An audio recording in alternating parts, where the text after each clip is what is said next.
Entering a city like New York can be a really powerful sensory experience. And that's something I think we feel today as much as Hopper felt during his time.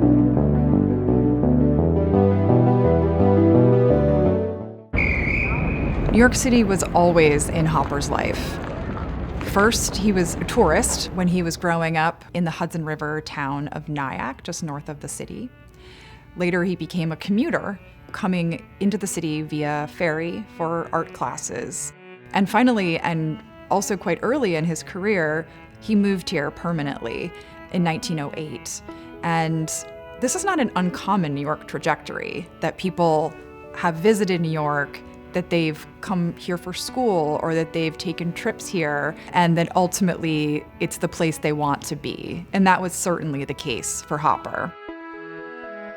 In 1899, after high school, Hopper began commuting to New York to train not as a painter, but as an illustrator. As an illustrator, Hopper often drew on the subjects that he saw around him in New York City. So this included urban architecture, restaurants, offices, and city dwellers.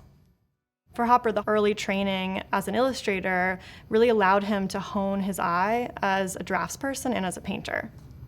In his early years in New York, Hopper had to hustle and grind away as an illustrator. It was really a way for him to support his practice as an artist, and it also became a way for him to sort of find himself. And I think that that experience of working hard, hustling, struggling in your work is something that we all relate to, and it's certainly kind of part of an experience that we associate often with New York City and trying to make it in New York.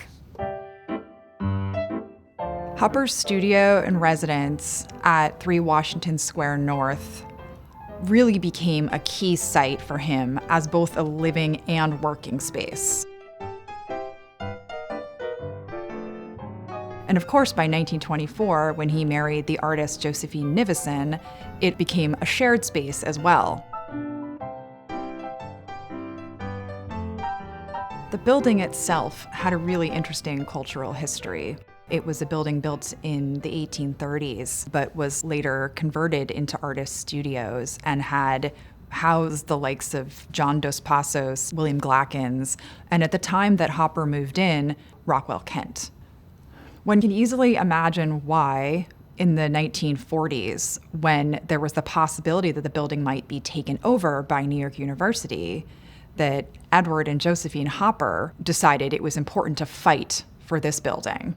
In one of Josephine's notebooks, where she really told the story of what she described as the Battle of Washington Square, she wrote a line that feels as if it could have been written yesterday. And that is, real estate people are concerned with artists only in that with the spread of reputations of the artists, tourists arrive, rents go up, the old story.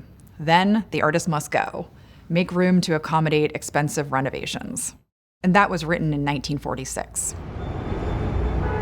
I often think about a line from a contemporary writer who said that you start building your own private New York the first time you lay eyes on it. And I think that for Hopper, it was those first moments. It was being in a theater interior and recognizing that he was perhaps more interested in the people sitting in the theater than what was going on stage, or his fascination with how a ferry approached the city, what that experience was, how the buildings rose up behind the structures. Hopper's first impressions of the city are really astonishing in all the ways that they seem to prefigure many of the interests and really motifs that would recur in his work as he matured.